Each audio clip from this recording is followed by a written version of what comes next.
Hello Commander, Action here. In this video I'll be covering some really important tips regarding the Nanite Ascension and how to improve your Nanite production. I'll be showing you some numbers that you could only access through the game files, but they are crucial to understanding how to build your Nanite mining stations. Without this, you may be building your Nanite harvesters wrong. I'll also be going through the characteristics and what makes Nanite Ascension strong in today's meta. After all, it's a very underrated Ascension, but it's one of the most powerful ones currently. My command calls out for 5,000 commanders to replenish our ranks after the recent losses. Our navy needs you, commander, to help us fight the countless enemies that threatens our own existence. Enlist today and be a part of something greater.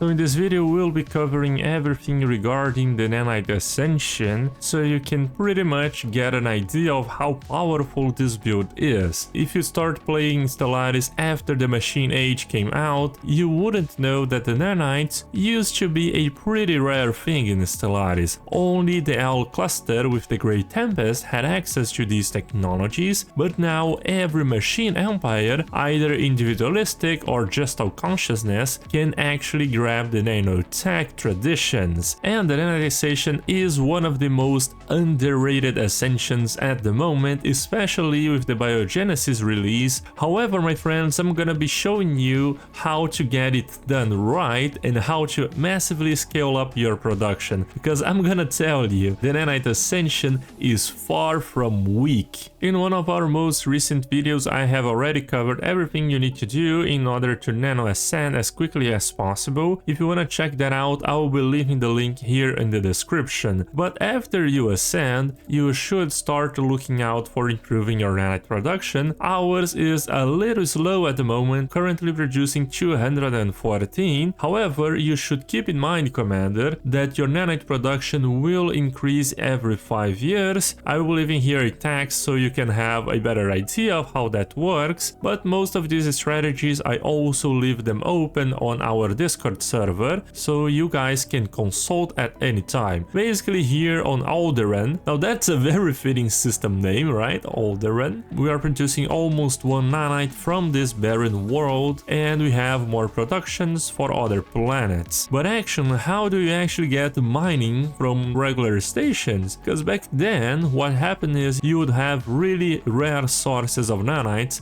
As a matter of fact, if you are a regular empire you don't have much access to them, but if you ascend, you can build the Nanite Harvester Starbase buildings. They are quite expensive though, costing 500 alloys, and their upkeep is tremendously high, as you can see here. We are obviously very far above our Starbase capacity, but we will be fixing this, as I'm gonna show you in just a moment. So what this harvester does is that it uncovers a size 0.1 nanites on every rocky planet, moon and asteroid that does not have any research station. So this is actually very important because you can scout for the most optimal systems in which you can build your nanite harvesters. Here, for instance, on the Rovalius system, we build the Nanite Harvester basically at the same time as we build here on the Stratal. However, it is only producing us 3 nanites. It's very weak system, and the reason for that is that we only have 2 planets producing nanites. So this system is pretty bad. We can actually just demote the Starbase if we so desired to build it in more favorable systems. Here on Nose, for instance, you can see that we have 1, 2, 3, 4, 5, 6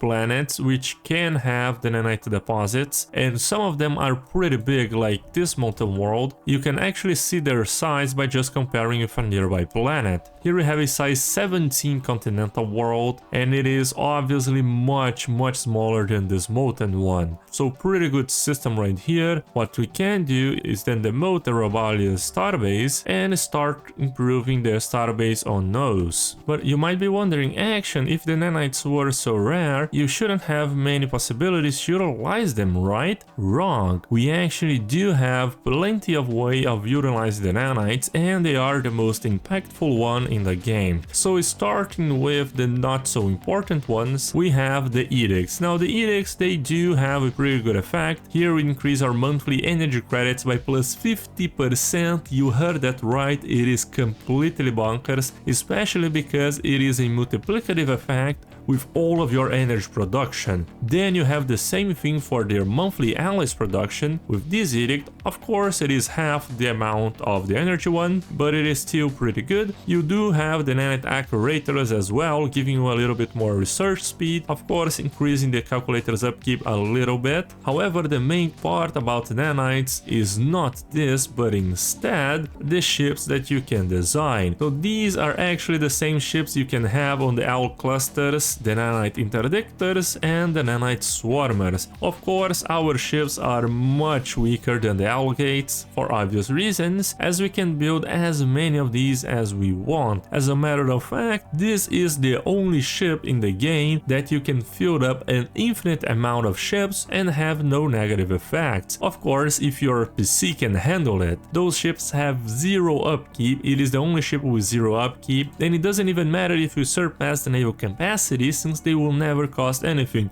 Of course, if you build a corvette along the way, you will completely explode your economy. Those ships are quite weak, as you can see. They don't have many defensive slots and very limited options for the offensive slots. But the nanite interdictor is a lot more expensive. However, it does come up with more defensive slots and a little bit more carrier capacity. So it is a good ship to have nonetheless. In the later stages of the game, I would try to run my navy comprised of only nanite interdictors. Since each of these costs 7.5 thousand nanites to build, you can see that our production now it cannot support a very good fleet of them. That's why we need to improve it. The other part is regarding the technological output. As you can see, our tech output is only at 2000 per month. However, we can greatly increase this by building up the nanite research facilities. Now, unlike the planetary supercomputer, which increases your research output at only +2 at the cost of some energy credits, the nanite research facility increases it by +3 at the first level, and at the second level it increases by +4, so it is double the amount of the planetary supercomputer. But it does not stop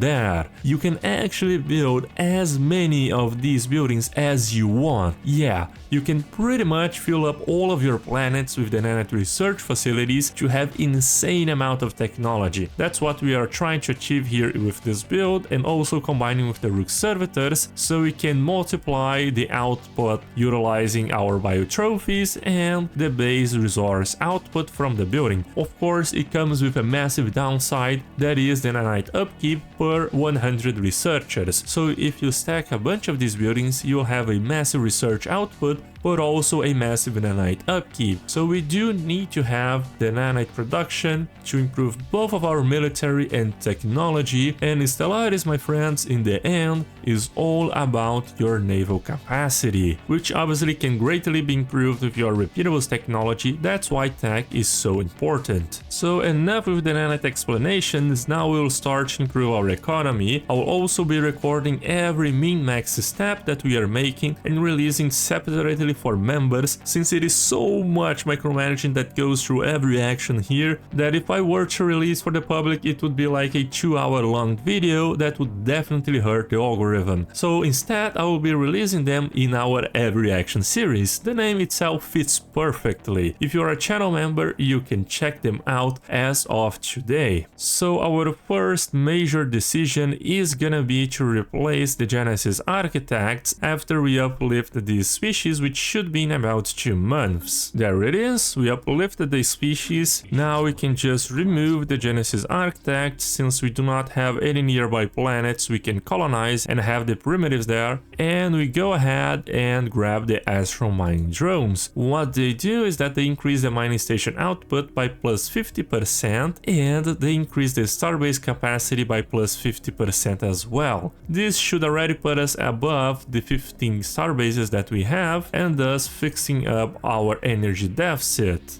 Well, it didn't fix that much because we also reduced the productivity for our manual drones, but eventually we'll get there. Another thing that we can disable is the machine learning campaign that is costing us 52 energy credits every single month, and some other stuff regarding our Grand Archive that we have no need for the moment. With that out of the way, we pretty much stabilize our energy credit output, and now we should start building up our starbases a little better. So you can see that we have the solar panel networks, however, we can just build the astral mining bay that is completely better because it increases the mining station output by plus 15%. Hello Commander, if you're enjoying my content, please consider being a part of our higher ranks and financially supporting the growth of our navy. Depending on your contribution, you'll have access to different sections of our military, being able to command an entire fleet and up to a whole sector in our live streams. That will happen almost every weekend. With every contribution, the Empire grows stronger, and you, Commander, will help us shape the future of our universe.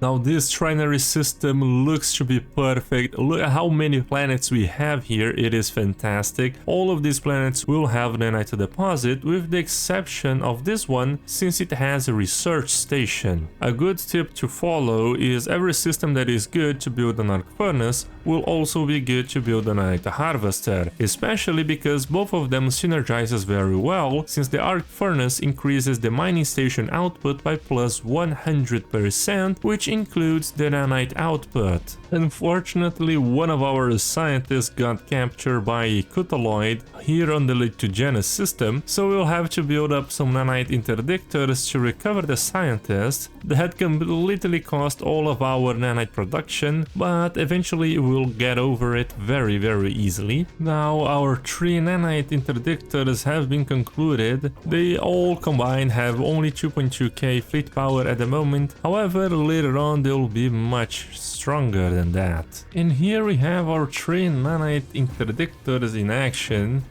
Of course, they're not that massive like the Great Tempest, but they do a very good work destroying that Cthulhuid. Easy win, and our scientist is now saved.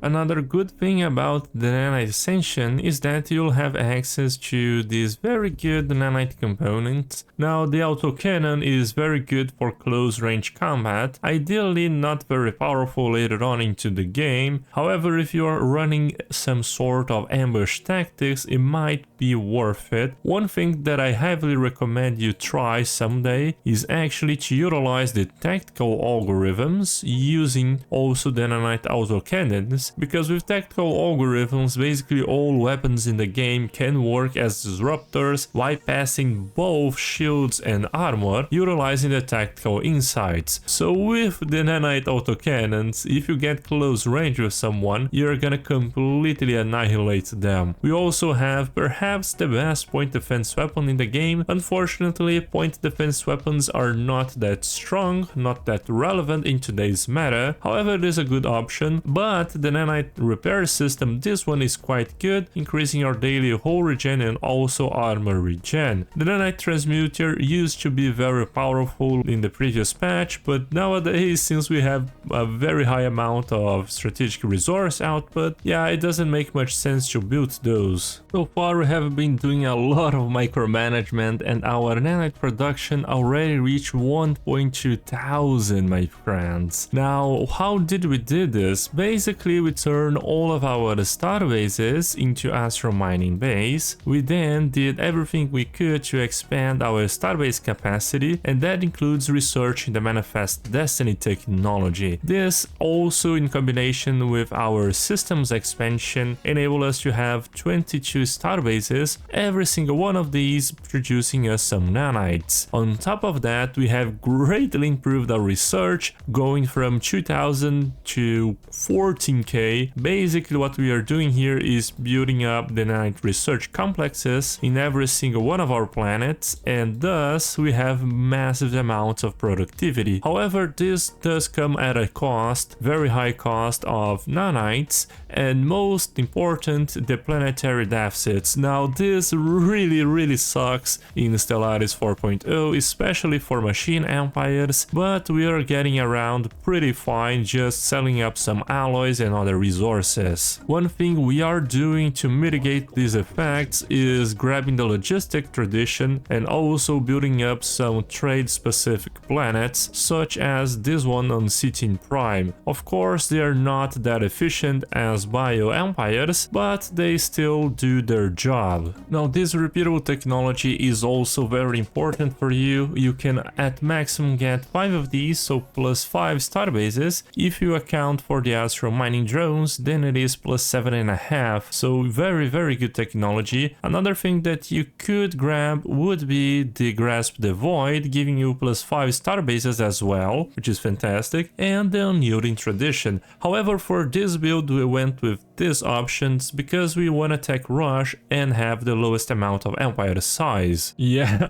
you definitely do not want to run low on trade. Minus 25% job efficiency and 100% empire size. Holy, that's a very massive negative effect. But yeah, eventually we kind of fixed it by just setting up everything that we have. Yeah, destabilize our economy a little bit, but commanders, you really want to have some at least 2 or 3 trade worlds so you can stabilize this build a little bit more. Now talking about the nanites, we are currently producing still 1.2k. However, you can see that our upkeep has not gone up that high, so we are still at 133,000 stockpile for nanites, meaning we can field a lot of the nanite interdictors. Another thing that I didn't mention is that although they can field all types of components, their cost stays actually the same. So it doesn't really matter which components you put on them, they always have the same cost, which is very good, especially later on into the game when we have the dark matter components, which are kind of difficult to acquire since dark matter is not a plentiful resource in the galaxy. This also means you can upgrade all of your nanites for basically free on the shipyard, literally free actually. So we have reached the year 2300. You can see that our technological output has basically multiplied by 10, which is fantastic. Our nanite production already is at 1.2 thousand. It didn't went up that much in the past couple of years. However, that is because most of our starbases are still in the process of upgrading their nanite deposits. Keep in mind that they upgrade every 5 years, so sometimes they actually take a little bit longer to update. Here on Alpha Centauri though, we are producing 475 nanites. Now talking about a very good system here, right? So the planet of Alpha Centauri 4 itself is producing us 184. Yeah. Now the difference here is because most of them are depending on RNG to upgrade their deposits, so sometimes it doesn't happen very often. Like here on Alpha Centauri 4A, it actually is producing a lot less, so you keep that in mind when you are building up your star bases. Regarding your planets, if you want to take a look at what we did, we have pretty much settled only the nanite research complexes in most planets. However, at some cases we do have a little bit of mining drones, although they are not that important since most of our mineral outcome is coming from stations, as you can see. However, regarding the energy output, most of it is coming from jobs though. We do have a very powerful generator world here on ground efficiency, which is sustaining most of our economy. Regarding our future steps for this build, we will try to reduce our empire size as much as we can. Currently we are at plus 58 technology cost, which is not optimal, and our nanite production can scale even further. Perhaps in the next video we can achieve something like a plus 3000 nanite per month. We'll try to do that and reduce our empire size. Regarding the technological output, we are doing just fine. And trade, yeah, trade is a very large problem that I'm still trying to figure out what we can do to minimize it. Machines, well, they're not very good at producing interesting trait, they don't have that many modifiers to it. However, I'm very hopeful in our Nexus planets in producing all the traits that we need. Now, if you guys enjoyed today's video, don't forget to leave that like button, commanders, because it helps me out a lot. And as always, I will see you guys next time.